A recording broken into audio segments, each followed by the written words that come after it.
Allahumma salli ala Sayyidina Muhammad. Assalamualaikum warahmatullahi wabarakatuh. Jumpa lagi. Jadi sufi-sufi itu ada yang ketat, ada yang sedang, ada yang santai. Tasahul, ada yang tawassut. Sufi yang ketat kayak tadi. Ada orang sombong karena dia punya rumah, disuruh jual rumahnya, sedekahin duitnya. Gak kuat kan Pak ketemu guru begitu? Ada orang yang merusak dia, keluarganya, disuruh cerain. Kan gak kuat Pak kita begitu. Gak kuat, itu thariqat tasawuf lama yang ketat. Ada orang hobi makan minum, dikurangi makannya, dikurangi minumnya. Proteslah banyak ustadz di Sumatera. Karena di Sumatera itu kalau suluk tarikat Naqsyabandiyah nggak makan daging Pak. Ustadz-ustadz yang modus. Sebenarnya dia suka makan daging, makan rendang, makan apa tuh gaji-gaji itu ya, gazebo namanya. Itu suluk apa-apaan, kok mengharamkan daging? Kok kita nggak boleh makan daging? Oh, nafsunya lagi ngomong, nafsunya demo. Orang suluk nggak ada urusannya sama nafsu dia. Itu kejadian Pak banyak. Ustadz, selevel ustadz, bahkan menuduh orang-orang yang sedang suluk itu mengharamkan daging. Tidak, nggak ada mengharamkan daging. Baik. Ada yang sedang ini melihat kondisi si murid, menyesuaikan kurikulumnya, nyesuaiin si murid, tapi batinnya tetap harus kuat. Kalau tasawuf santai, tasawuf underground kan sekarang ada ya. Dan tuh ustadznya juga muda juga tuh. Beliau berdakwah di kalangan anak jalanan yang gak kepikiran sama kita dia buat. Sebenarnya jemaah tabligh itu bagian dari tasawuf menurut saya ya. Cuma mungkin tasawufnya sudah ala Syekh Zakaria Al-Kandahlawi, campuran antara tarekat, ahli hadis sama tradisi India ya. Itu tasawuf juga. Lalu beliau kasih rumus Ibnu Ajibah, tasawuf itu awaluhu ilmun, awalnya ilmu, tengahnya amal, akhirnya mauhibah, pemberian hadiah dari Allah Subhanahu wa ta'ala. Jadi berilmu dulu, lalu beramal, baru dapat laduni dari Allah. Jangan langsung laduni ya. Tapi ilmu kan beragam. Ada ilmu tentang riyadhah, latihan, mujahadah. Ada ilmu yang lebih tinggi, ilmu ma'rifatullah. Ini ilmu juga. Nanti amalnya juga mirip-mirip, tapi hasilnya beda. Ilmu ma'rifat membuat seorang murid menjadi wali Allah. Sedangkan ilmu riyadhah paling tinggi menjadi mursyid. Mursyid itu ada yang wali, ada yang tidak wali. Ya, mirip-mirip kayak psikolog, cuma agamis. Kalau mursyid itu mirip sama psikolog, bisa menerapi kolbu. Kalau wali belum tentu. Wali ini ada yang bersembunyi dengan penampilannya yang biasa-biasa aja.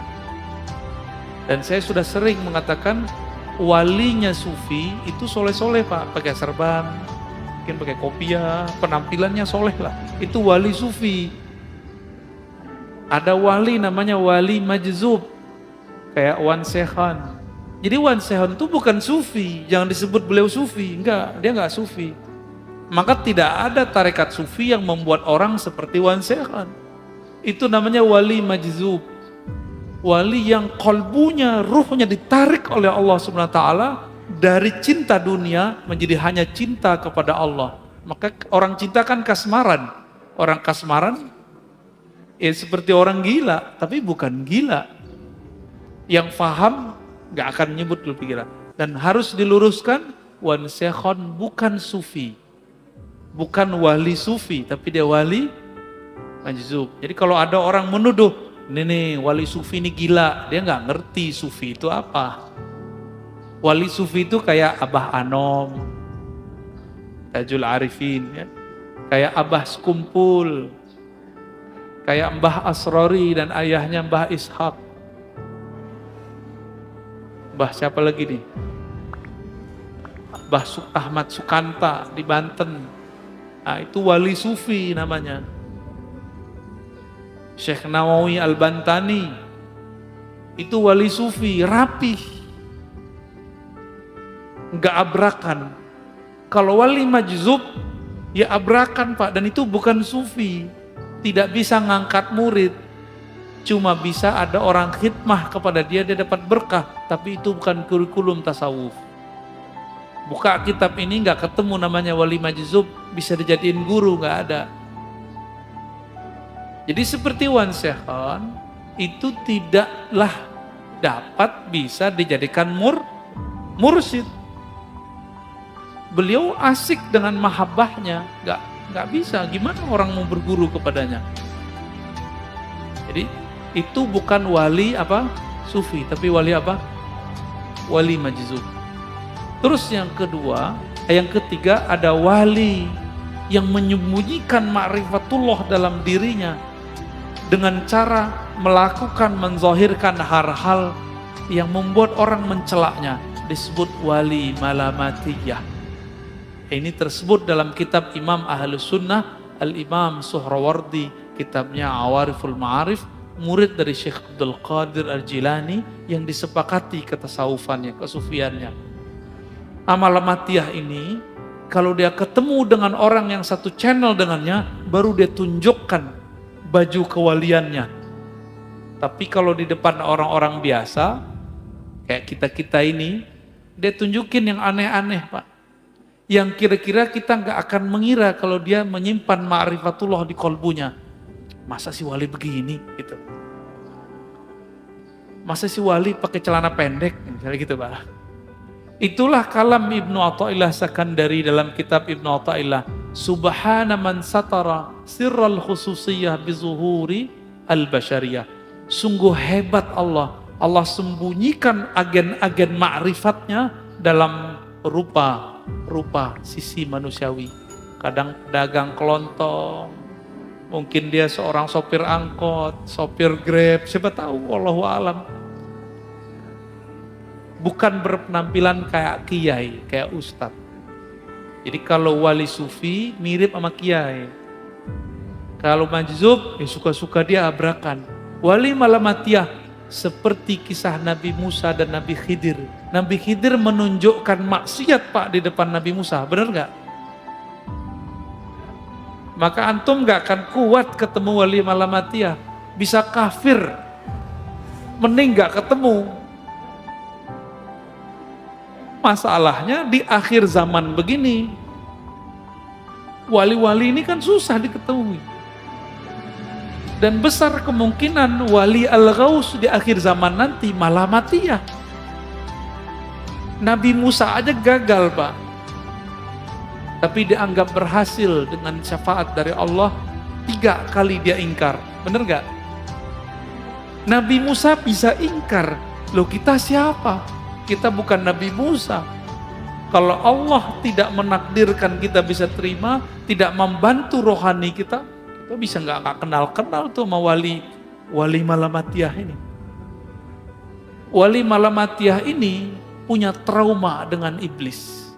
Iblis itu dulu namanya Azazil, bertambah ilmu ma'rifatullah karena dia beramal ribuan tahun, bertambah ujub. Dia merasa mendapatkan pengetahuan, bertambah ujubnya, bertambah sombongnya.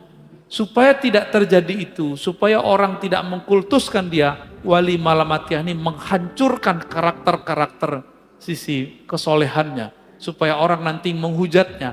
Di saat ada orang menghujatnya, disitulah dia kemudian tidak ujub. Itu malamatiyah. Itu bukan sufi loh ya. Jadi yang sufi yang pertama aja.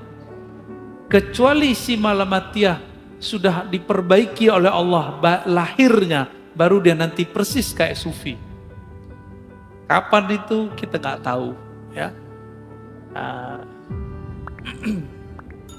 Dan di akhir kata Imam Zarruq, definisi sufi ini tasawuf itu banyak. Tablugh nahwal alfain. Beda imam, beda pengalaman. Kira-kira ada sekitar 2000 definisi tasawuf. Namun semuanya berpulang kepada satu hal. As-sidqut tawajjuh ilallah. Kesungguhan,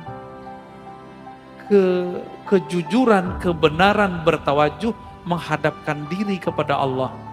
Jadi itulah awal dari doa iftitah, wajjahtu wajahiyah. Itulah tasawuf. Supaya mencapai wajjahtu bisa jutaan cara. Itulah namanya tarekat sufi.